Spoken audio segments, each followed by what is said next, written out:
It's known locally as the gateway to the Dales.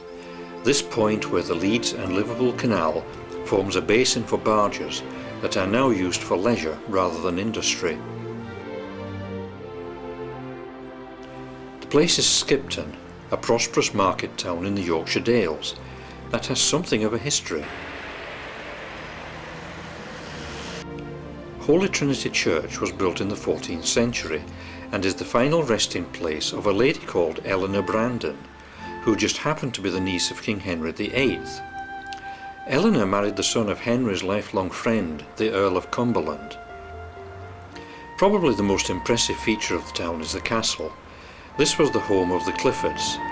Their proud challenge, Désormais, henceforth, is carved above the battlements, and their flag flies above the watchtower.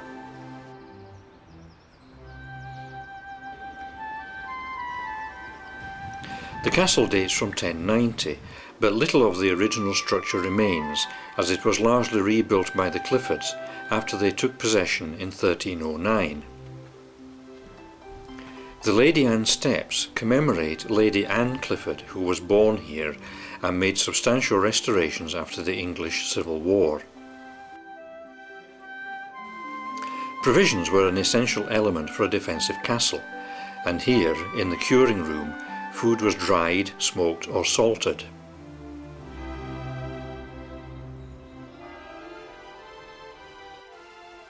The muniment room is where important deeds and documents were kept.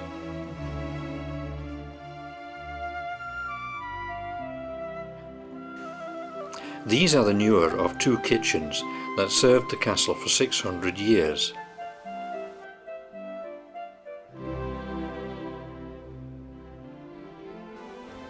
In the centre of the castle we find Conduit Court, so named because it was the termination of the spring water supply piped to the castle. The court is dominated by an ancient yew tree planted as a sapling by Lady Anne Clifford in 1659.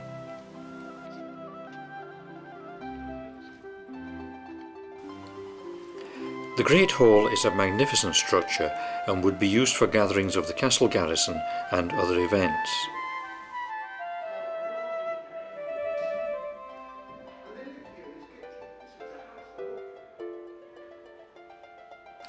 There is a tradition that Mary Queen of Scots was temporarily held prisoner here, and perhaps she might have gazed out of this window in the withdrawing room. The garrison would get an early warning of impending attacks by keeping careful lookout from the watchtower. From the fighting chamber, a staircase leads to the dungeon, and it is easy to imagine how awful a place this would be. There is no suggestion of torture, but special prisoners would have been restrained with leg irons.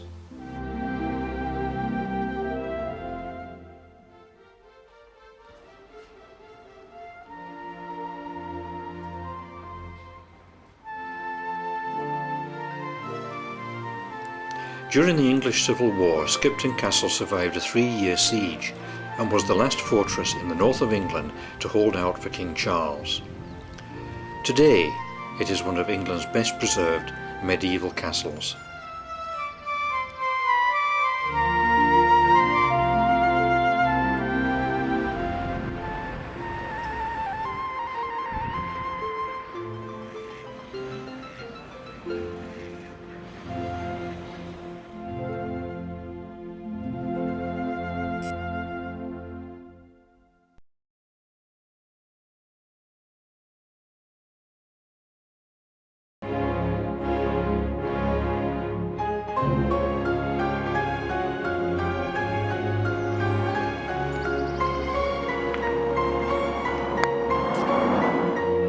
Oh, hello there. Good afternoon to you. Oh, hello. Hi. I believe you've just joined the club. I'm the professional. Oh, good to meet you. Yeah. Were you the golfer that sliced off the 6th tee onto the road this morning? Yeah, that was me. But I did take a penalty stroke. No, that's his maybe. But your ball hit a small boy and killed him who was on a bike. No. Yes, and his bike swerved onto the road and a policeman came up on a motorcycle, swerved to miss it.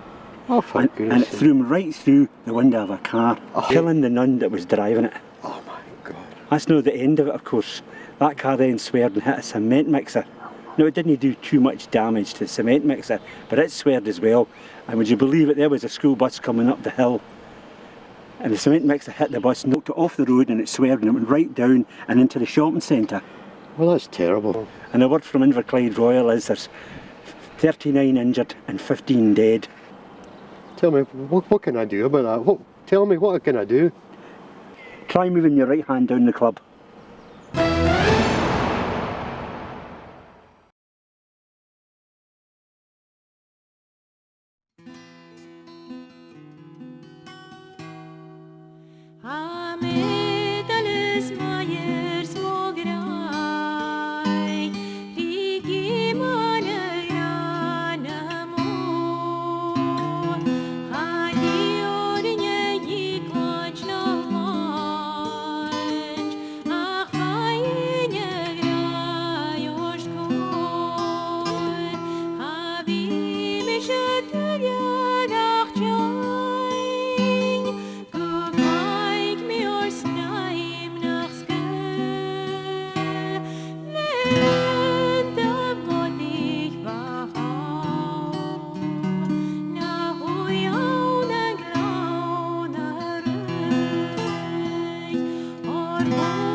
In this high-tech world, we should sometimes sit back and take some time and remember how things used to be.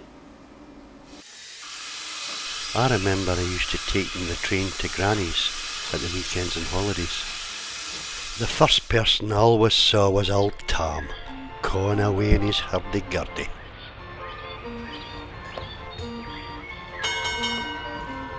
Then I ran down to the terminus.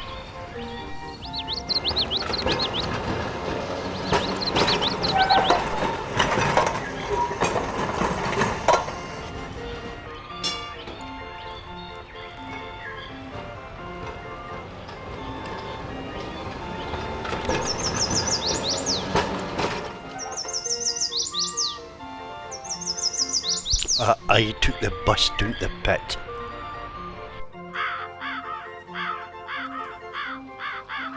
I remember all the posters in the lane down to Granny's house on all the things that were happening.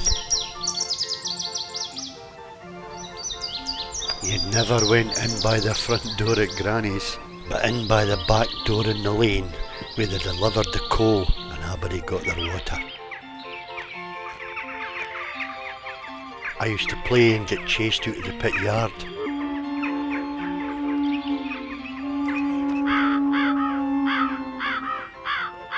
I mind this bothies where the old miners fixed the tubs that came up from the pit face filled with coal.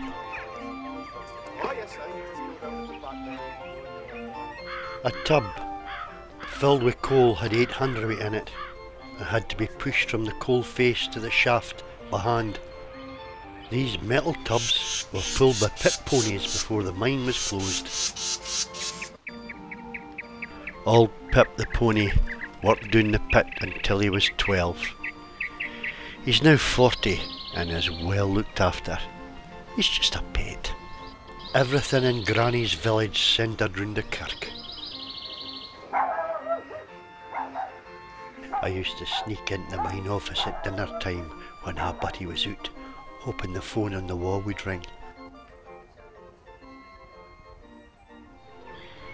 The only bath here in those days was this one. These houses had no water plumbed in. Granny even made the carpet.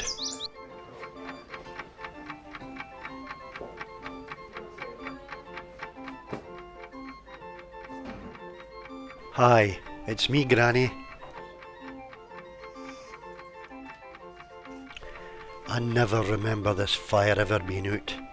She cooked, baked, heated all the water and even the irons. It was cleaned on a Friday with steel wool for the bright parts and Zebo to blacken the rest.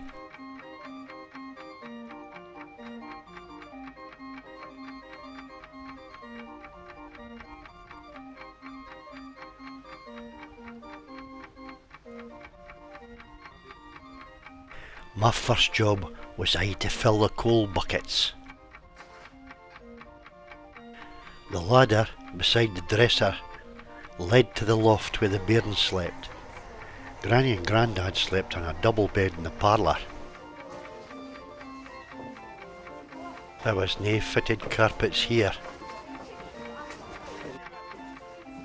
The outside toilet beside the coal house was primitive. It was just a bucket. The garden supplied all the vegetables. Beyond that, my Uncle Dude kept pigeons. No radio or TV in those days.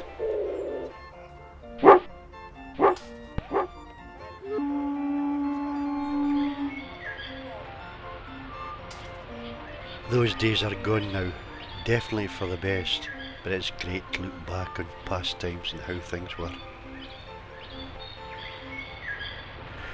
Waiting on the train to go home was always a sad day for me. I don't know what Granny would have thought of the way we live today.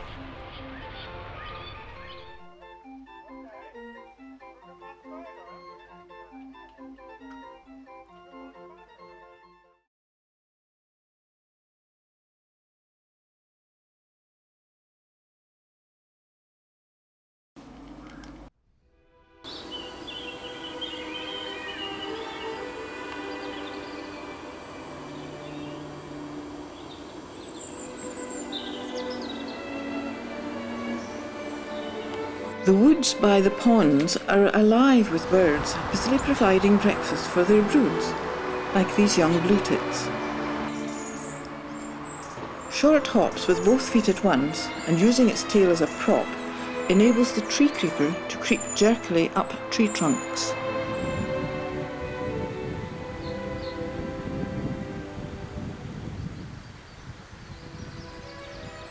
Wildflowers such as poppies, white oxeye daisies, blue field scabious can be found near the water's edge.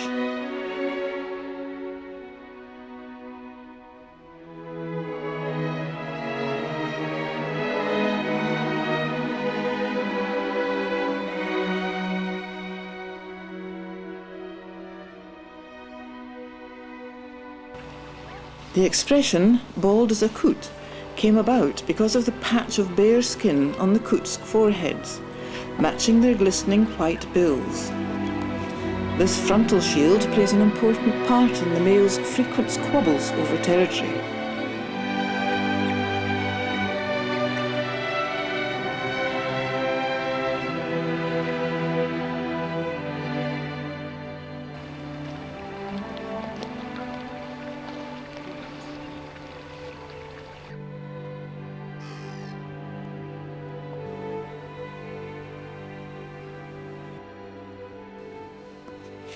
A moorhen feeds its chick with water plants, spiders, insects and other invertebrates.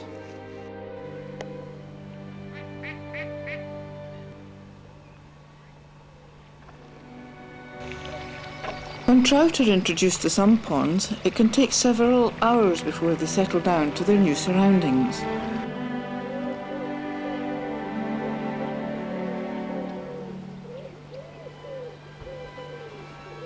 Then hours are spent by fishermen trying to remove these fish. Another fisherman, an osprey, flies overhead, awaiting his chance of a trout.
As the day comes to an end, the parent blue tits look forward to the next day when they expect their fledglings to leave the nest.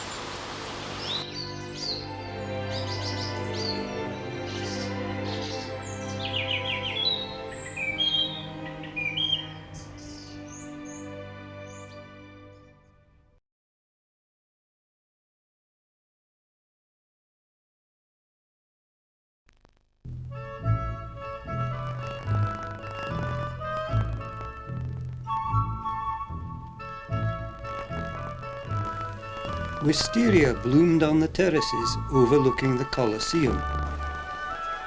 On Easter Monday, Rome was in a holiday mood. The road was closed to traffic and passers-by enjoyed the spring sunshine. The construction of the great Colosseum was begun by the Emperor Vespasian, who did not live to see it. His son Titus completed the work in AD 80 and became one of the most popular Roman emperors because of the brutal entertainments he staged here. After the fall of the Roman Empire, 3 earthquakes demolished most of the walls at the southern side of the building. The entrance corridors can be seen built into the thickness of the walls. Some reconstruction has been undertaken to complete the outline of the great oval shape.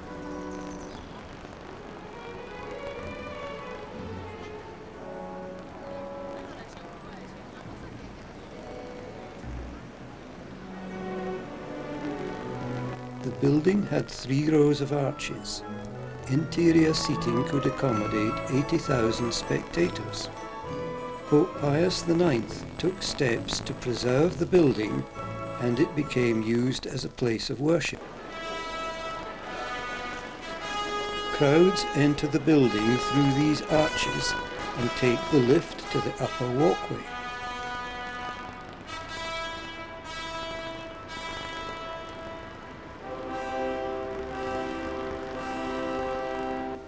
All the marble seating was removed and used for new Renaissance buildings in Rome. Only the Roman brick foundations remain. It is thought that the seating was arranged in 5 tiers, the first for the emperor and high officials, the second for generals and governors, the third for rich merchants, the fourth for tradespeople, and the most distant seats for poor people and slaves. Deep below are the airy corridors along which spectators walked to their seats, now open to the air due to the collapse of the stonework.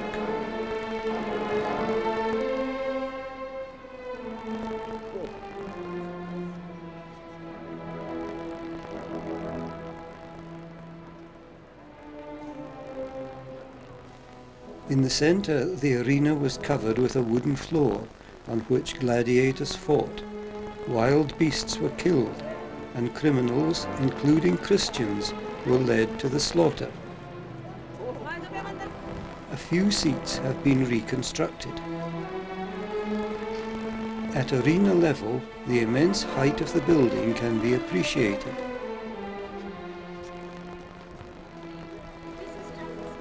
A walkway has been built across the centre.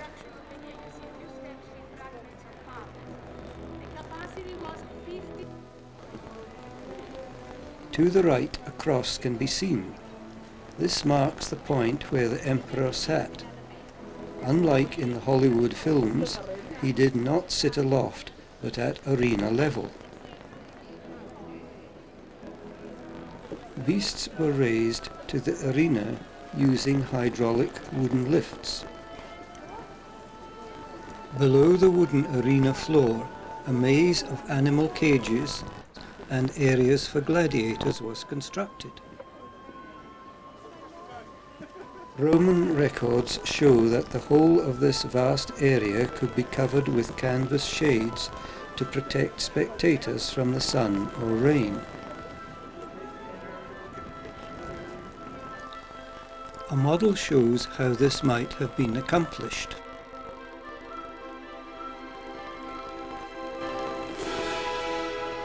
Looking through the archway, the Roman Forum can be seen. The Arch of Constantine stands beside the Colosseum.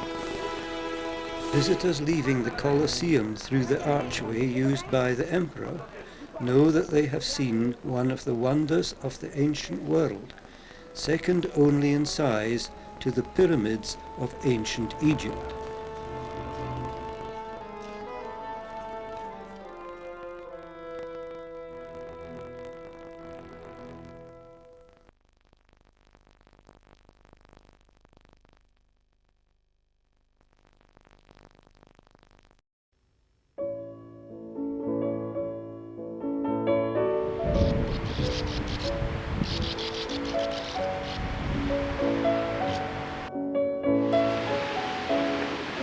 Ferry Castle, on the north side of the River Tay, divides the stony beach to the west, where yachts sail in summer, and swans congregate in the harbour near the castle, from the sandy beach to the east. Last year, Sandmartins arrived to prospect the area for nesting sites, but the dunes had eroded to such an extent that they were inviable. This year, with funding from the Royal Institute of Architects Scotland Millennium Fund, the Ferry Environmental Project has commenced building, with assistance from Duncan Budge of the Scottish Wildlife Trust and volunteers, a wall of wooden, 12-foot long, well-seasoned planks retrieved after 50 years in the water near Leith. The volunteers spent several weeks barrowing the donated sharp sand, which has more angular grains than beach sand, and which compacts to hard fill the space behind the wall.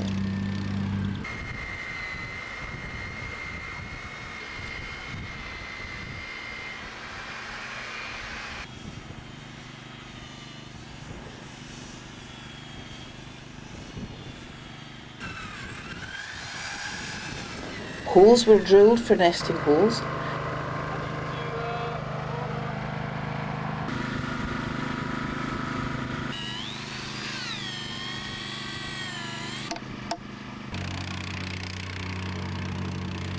And and the sand was filled to the top of the wall.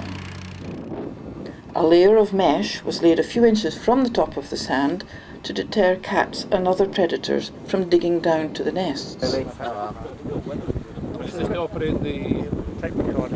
Yeah, we're probably just going to have it.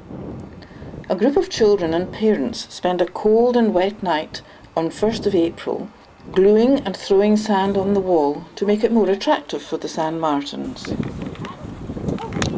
Difficulty, I think.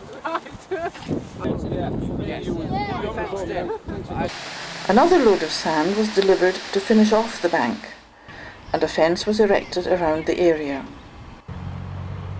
Now it was a case of waiting and hoping, and the project was rewarded with the first Sandmartins arriving within a week. They must have liked what they saw, as at least a dozen pairs set up residence. The birds scrape out the sand to a depth of about 1 metre, ending in a small chamber. 4 or 5 eggs are laid, and they are incubated for 14 to 15 days, and the fledglings leave the nest after 22 days.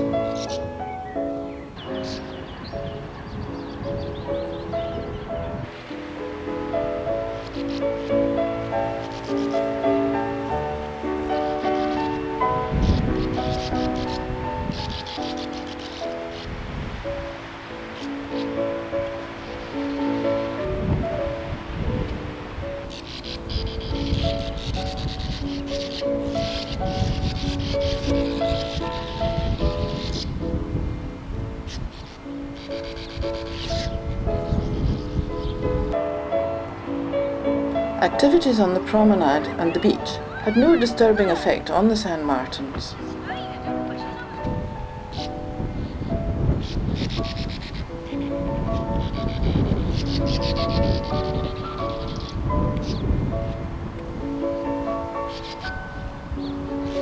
The birds enter and leave the nesting holes so quickly that even when the film is slowed down, it is difficult to see them clearly.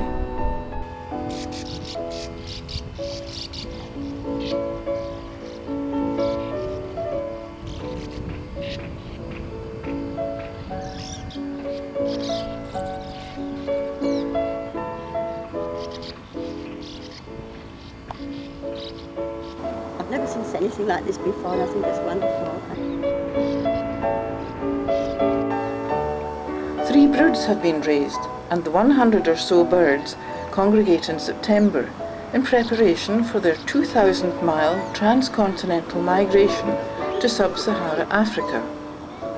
We look forward to welcoming these visitors to their safe homes north of the River Tay next April.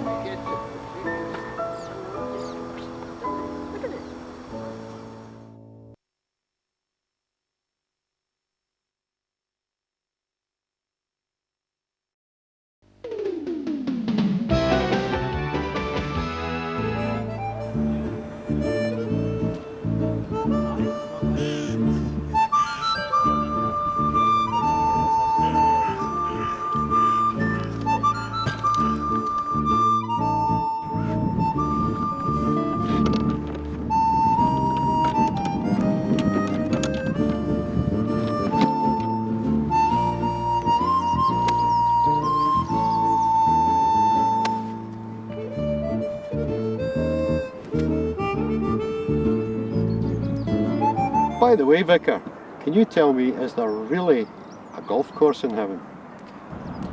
No, I don't know, but I'll try and find out for you. Is that okay? Okay, Right, are you going to tee off first then? I'll Okay. tee off first. Right, okay, all yours.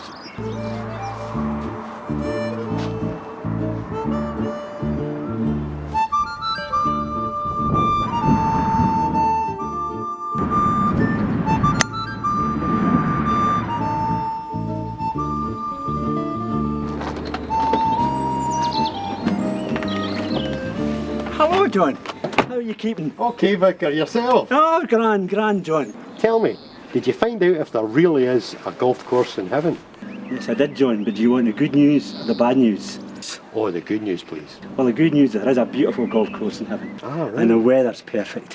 When you're on the tee, your ball goes right down the centre of the fairway.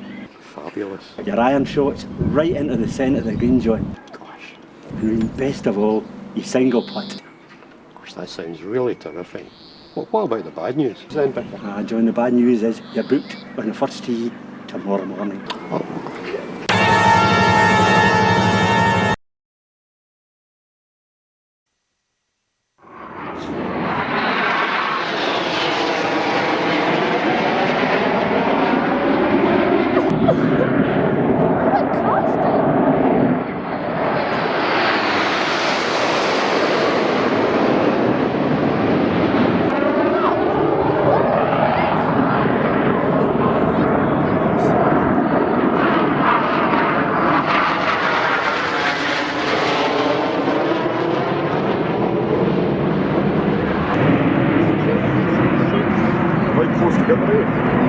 That's like this one.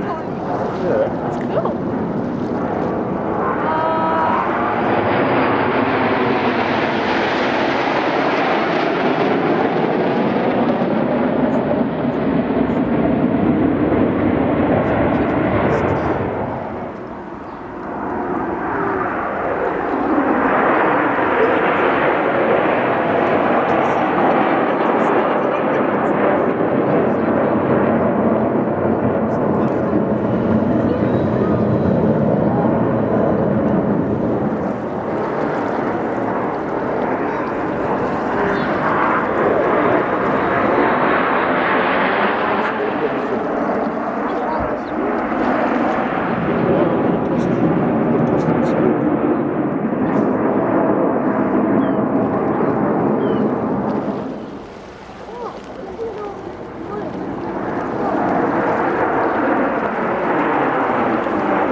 Hello, I'm Tom Mackenzie.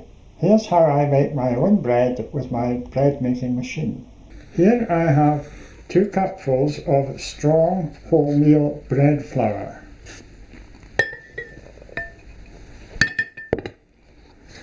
One teaspoonful of dough enhancer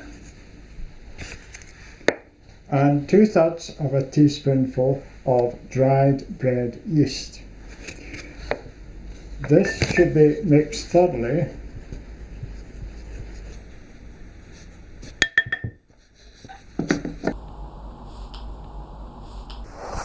We now need the bread pan from the bread making machine.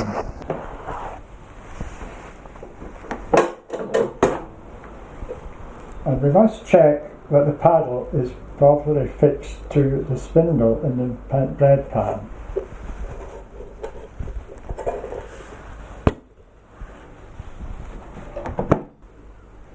Now we have here 3 tablespoonfuls of dried milk powder, 3 tablespoonfuls of dark muscovado sugar,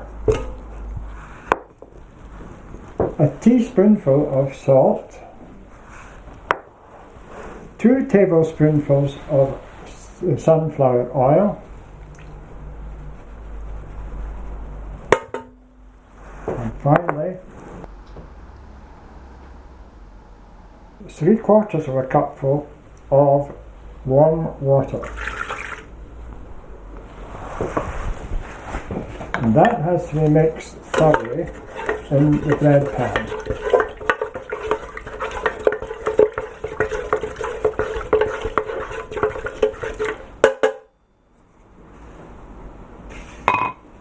We can then add the dry ingredients.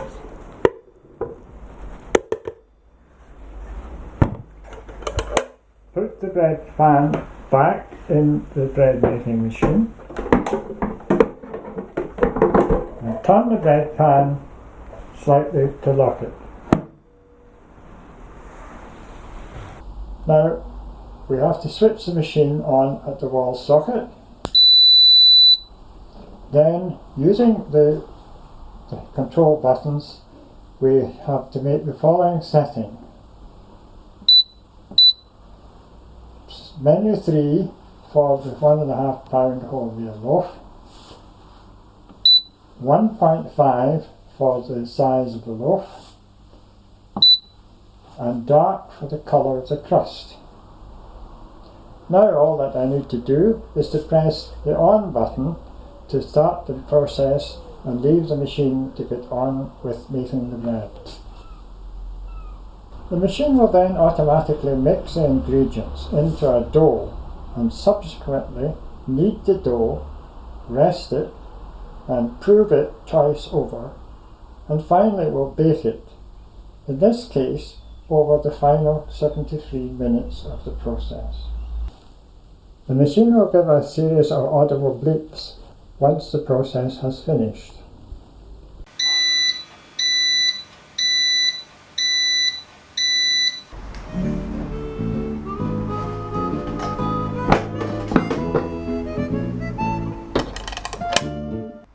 We now have to leave it for 15 minutes in the bread pan until it cools down.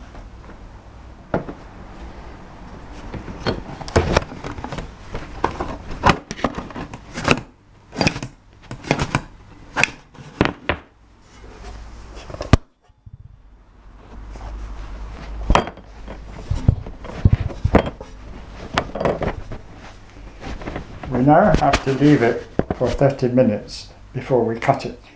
Let's see how it's turned out now then.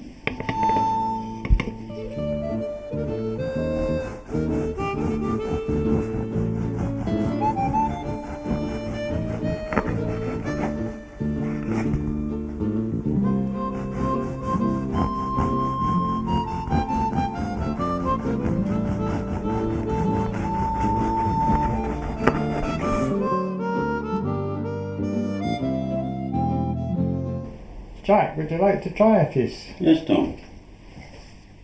Looks nice.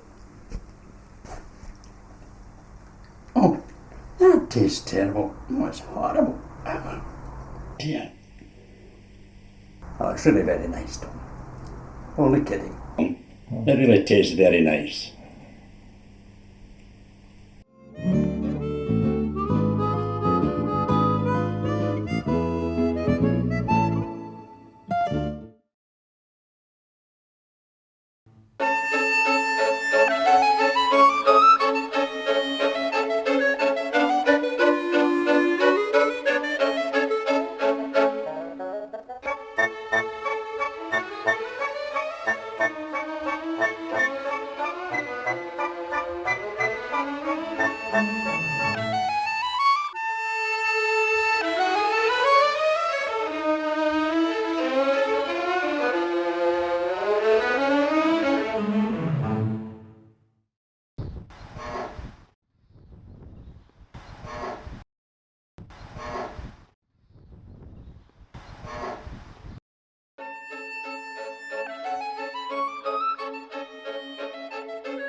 Hey!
Hey,